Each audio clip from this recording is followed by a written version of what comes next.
May ikikwento lang ako sa inyo. Napanood ko siya sa news.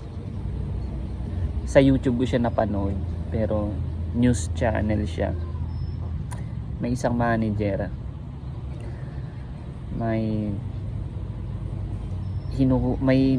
hinuli siya na customer. May hinabol siya na customer dahil nakita niyang nagsi-shoplift.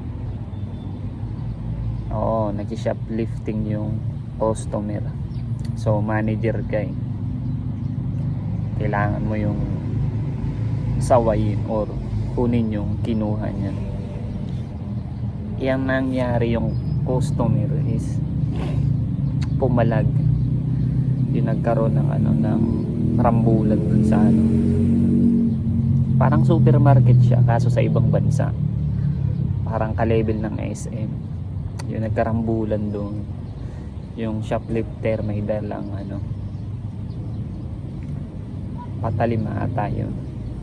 Dahil sa insidente na yun, kinabukasan nalaman yun ng head ng supermarket.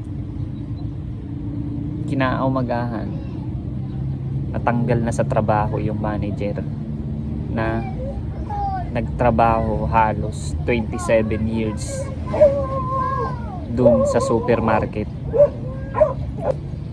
Imaginein mo, nagtrabaho ka ng 7 years sa isang malaking supermarket, manager ka dun, tapos may ganun lang na nangyari. Kung tutuusin nga, dapat i-promote ka pa kasi nilagay mo sa risk yung buhay mo. Pero wala kabaliktaran yung nangyari. Sinibak ka. Tinanggal ka sa trabaho. Though bawal talaga yun kasi yun ng company. Parang rules yun ng company na kapag may nangyaring ganun, wag mo nang labanan yung ganun na tao. Pag may ganun na pangyayari, ang gagawin mo talaga dun, hayaan mo lang, magtawag ka na lang ng otoridad. Pero dahil 27 years na yung manager, siyempre may attachment na yun dun sa yung trabaho niya. Mahal niya yung trabaho niya, kaya yun, nagkaroon ng rambulan dun. Muntik na siyang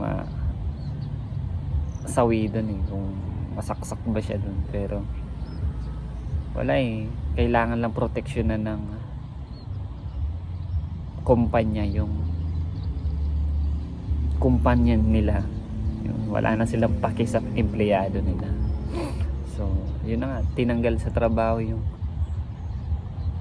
manager na 27 years nagtatrabaho, at ang end up yun, walang trabaho mahanap. Wala nang trabahong mahanap yung manager. Wala siyang skill set na acquired. Wala siyang mahanapan na a-apply na ibang trabaho kasi dun sa loob ng 27 years ulit-ulit lang yung ginagawa mo dun. Kaya malamang sa malamang kapag nag-apply ka sa ibang trabaho is kulang yung skill set mo. Kaya yun yung pangit kapag tumagal ka sa trabaho ng ganun katagal, kasi nasa routine ka nga, ulit-ulit lang yung ginagawa mo. Kala mo productive ka, pero dahil sa ulit-ulit yung ginagawa mo, lifestyle mo na yun, kain tulog trabaho, ulit-ulit din yung mo, nalalaman mo. So kapag dumating yung point na tinanggal ka sa trabaho, wala, basic lang yung alam mo. Kaya kapag nasa trabaho ka, kapag nagtatrabaho ka, kailangan pag day off mo or pag uwi mo galing trabaho, may iba ka pang ginagawa. Huwag mong gawing buhay yung trabaho. Huwag mong gawing buhay yung company. Kailangan may buhay ka rin pag uwi mo galing trabaho. So I hope may natutunan kayo sa video na to, or may na-realize kayo. End of the video.